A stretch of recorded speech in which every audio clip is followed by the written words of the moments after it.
Au début des années 1990, George Soros a correctement prédit des changements majeurs dans le système financier du Royaume-Uni, en particulier sa vulnérabilité au sein du mécanisme de taux de change européen, également connu sous le nom de ERM.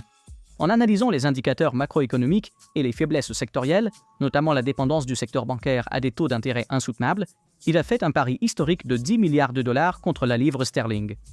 Cette opération, connue sous le nom de Breaking the Bank of England, a été motivée par une compréhension sectorielle et reste l'un des exemples les plus emblématiques d'analyse fondamentale axée sur l'industrie dans l'histoire.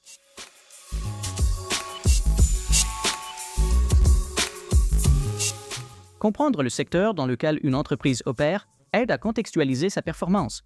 Même une entreprise solide peut sous-performer si son industrie est en déclin. L'analyse sectorielle aide les investisseurs à comparer les entreprises au sein du même groupe, à comprendre la sensibilité macroéconomique et à identifier les tendances et risques émergents.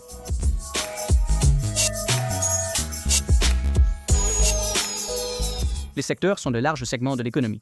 Par exemple, la technologie, la santé et les finances. Les industries sont des catégories plus spécifiques au sein des secteurs. Par exemple, au sein de la technologie, les semi-conducteurs, les logiciels et les services informatiques.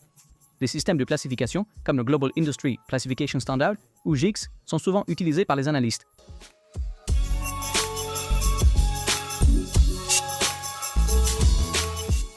La cyclicité considère si le secteur est cyclique, comme la consommation discrétionnaire, ou défensif, comme les services publics. La réglementation se réfère à l'existence de contrôles gouvernementaux spécifiques ou de subventions. Le rythme de l'innovation aborde la rapidité avec laquelle l'industrie évolue.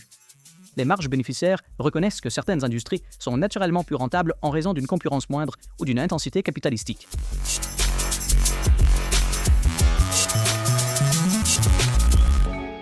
Les outils de recherche sectorielle incluent des rapports d'industrie, tels que ceux d'Ibis World et Morningstar.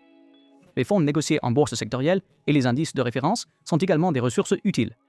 D'autres outils incluent les actualités, les commentaires des analystes et les transcriptions des résultats, ainsi que les principaux ratios financiers comparés entre pairs de l'industrie.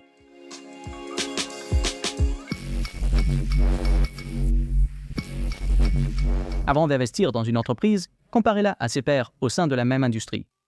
Demandez-vous si elle gagne ou perd des parts de marché. Considérez si ses marges sont supérieures ou inférieures à la moyenne de l'industrie. Évaluez son exposition aux risques spécifiques au secteur. L'analyse de l'industrie garantit que vous n'achetez pas seulement une action, mais que vous investissez dans l'économie de tout son écosystème.